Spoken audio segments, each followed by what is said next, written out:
Hi friends, നമസ്കാരം. പാത്തൂസ് റെസിപ്പിയിലേക്ക് എല്ലാവർക്കും സ്വാഗതം. ഇന്ന് ഞാനിവിടെ ഒരു കോഫിയുടെ റെസിപ്പിയാണ് ഉൾപ്പെടുത്തുന്നത്. ഈ കോഫി കുടിച്ചാൽ നമ്മുടെ ഇമ്മ്യൂണിറ്റി പവറൊക്കെ നന്നായിട്ട് നമുക്ക് കൂട്ടാൻ സാധിക്കും. അതേപോലെ ഒരു പരിധിവരെ നമ്മുടെ ചുമ, ജലദോഷം, കഫക്കെട്ട്, തുമ്മൽ അങ്ങനെ തുടങ്ങിയ എല്ലാ അസുഖങ്ങൾക്കും ഈ കോഫി നല്ലൊരു ആശ്വാസമാണ്. അതേപോലെ നിങ്ങളെല്ലാവരും ഈ കോഫി മാക്സിമം ഡെയിലി കുടിക്കാൻ പറ്റുമെങ്കിൽ അതായിരിക്കും ഏറ്റവും ബെസ്റ്റ്. ഇത് തയ്യാറാക്കാൻ നല്ല എളുപ്പമാണ് കേട്ടോ. ഞാനിവിടെ എൻ്റെ വീട്ടിലെ തുളസിയിൽ നിന്ന് തുളസിയൊക്കെ പറിക്കുന്നുണ്ട്. അതുപോലെ തന്നെ ഞാൻ പനിക്കൂർക്കയും ഇതുപോലെ നിൽക്കുന്നുണ്ട് വീട്ടുവളപ്പിൽ, അതും ഞാനിതുപോലെ പറിച്ചെടുക്കുന്നുണ്ട്. നിങ്ങളെല്ലാവരും നിങ്ങളുടെ ഈ കോവിഡ് കാലത്ത് ഫുഡിലൊക്കെ ഒരല്പം ശ്രദ്ധിക്കുക.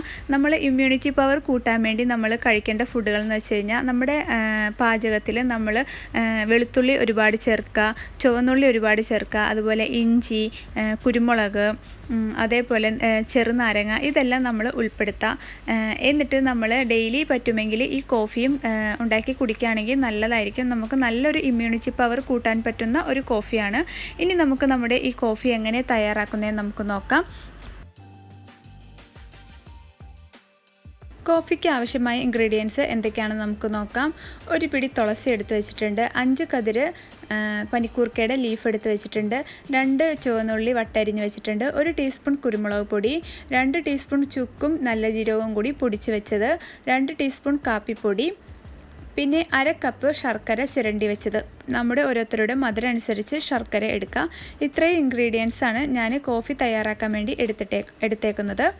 എന്നിട്ട് ഞാൻ ഇതുപോലെ അടുപ്പത്ത് 4 ഗ്ലാസ് വെള്ളം അളന്നൊഴിച്ച് കൊടുക്കുകയാണ്. എന്നിട്ട് നമ്മൾ ഇതിലേക്കാണെങ്കിൽ നമ്മുടെ ആ 5 കതിര് പനിക്കൂർക്കയുടെ ഇലയും 1 പിടി തുളസിയുടെ ഇലയും കൂടി ഇട്ട് കൊടുത്തിട്ട് 2 ചുവന്നുള്ളി വട്ടം അരിഞ്ഞതും കൂടി ഇട്ട് കൊടുക്കുക. എന്നിട്ട് നല്ല ഹൈ ഫ്ലെയിമിലാക്കി വെക്കാം. ഇത് വല്ലാണ്ട് വെട്ടിത്തിളയ്ക്കേണ്ട, ജസ്റ്റ് ഒരു തിള വരുമ്പോഴത്തേക്കും നമുക്ക് നമ്മുടെ ഈ 1/2 കപ്പ് ശർക്കരയും കൂടി ഇതിലേക്ക് ചേർത്ത് കൊടുക്കാം. എന്നിട്ട് നന്നായിട്ടൊന്ന് മിക്സ് ചെയ്തെടുക്കുക. ഓരോരുത്തരുടെ മധുരം അനുസരിച്ച് ശർക്കര ചേർക്കുക. ശർക്കര ഇല്ലെങ്കിൽ പഞ്ചസാര ചേർത്താലും മതി, അല്ലെങ്കിൽ കൽക്കണ്ടം ചേർത്താലും മതി. എന്നിട്ട് നന്നായിട്ട് ഒന്ന് തിളച്ച് കിട്ടണം.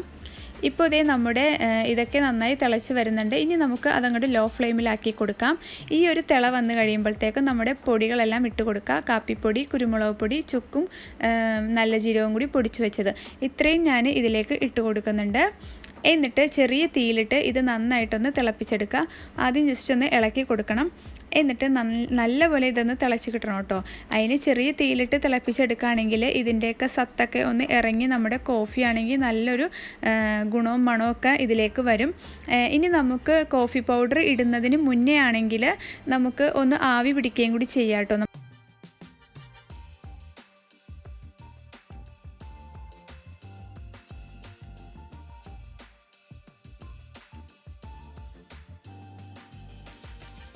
ഇപ്പോൾ ഇതേ നമ്മുടെ കോഫിയൊക്കെ നന്നായി വെട്ടിത്തിളച്ച് വരുന്നുണ്ട്. ഇനി നമുക്ക് ആ ഫ്ലെയിം അങ്ങോട്ട് ഓഫ് ചെയ്തേക്കാം.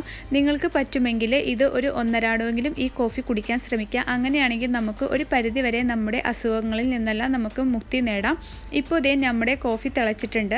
ഇനി ഞാൻ ഇതുപോലെ ഒരു കപ്പിലേക്ക് കോഫി അരിച്ച് വെച്ചേക്കുന്നതാണ്. ഇനി നമുക്ക് ഇതുപോലെ ഒരു ഗ്ലാസ്സിലേക്ക് ഒഴിച്ചു കൊടുക്കാം. നമ്മുടെ കോഫിയൊക്കെ റെഡി ആയിട്ടുണ്ട് കേട്ടോ. നിങ്ങളെല്ലാവരും ഇതൊന്ന് ട്രൈ ചെയ്ത് നോക്കുക. അഭിപ്രായങ്ങളും പോരായ്മകളും എല്ലാം എന്നെ കമൻറ്റ് ബോക്സിലൂടെ അറിയിക്കുക. എൻ്റെ വീഡിയോസൊക്കെ ഇഷ്ടപ്പെടുന്നുണ്ടെങ്കിൽ നിങ്ങളെല്ലാവരും ലൈക്ക് ചെയ്യുക, ഷെയർ ചെയ്യുക, കമൻറ്റ് ചെയ്യുക. അതേപോലെ എൻ്റെ ചാനൽ ഒന്ന് സബ്സ്ക്രൈബും ചെയ്യുക. അപ്പോൾ ആ തൊട്ടടുത്തുള്ള ബെല്ലൈക്കണം ഒന്ന് പ്രസ് ചെയ്യണേ.